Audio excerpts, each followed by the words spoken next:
Do you believe that we have Kakistocracy in places today?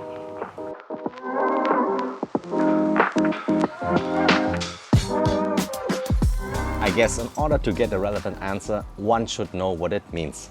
I stumbled upon this word, though it is quite an archaic term, long forgotten, but the outcomes of today's world bring it back.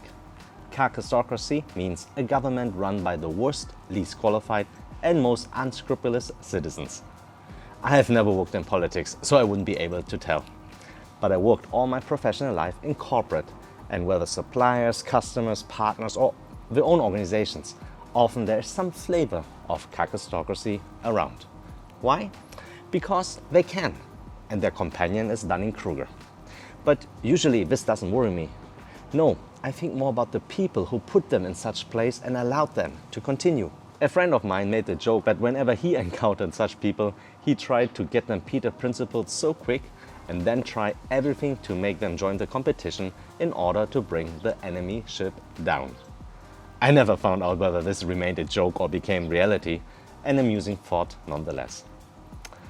But you know already what I was going to say, right? The same applies to process management.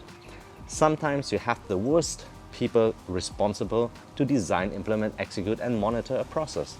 Lack of empathy, lack of sense of reality, and the occasional my responsibility, not my problem though. And when shit hits the fan, the eloquent "that's details, not my level" is given as an excuse. Some people would like to manage processes with maximum 3 boxes and 2 arrows connecting them. Level -1.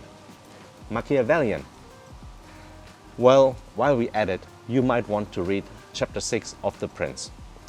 But you also know the saying, it doesn't matter how useless you are, you can always serve as a bad example for others. So in a similar manner, regardless the bad or worse intention of Machiavelli, the Prince serves as a good example of focus for process improvements. Kakistocracy is not always an input, but it could be seen as an outcome. The outcome of cunning inputs and a set of specific actions grouped into a process. Machiavelli called it conquest by virtue, conquest by fortune, or conquest by crime.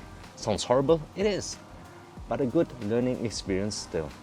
So yes, there will be also different processes necessary to avoid a kakistocracy or to change a kakistocracy.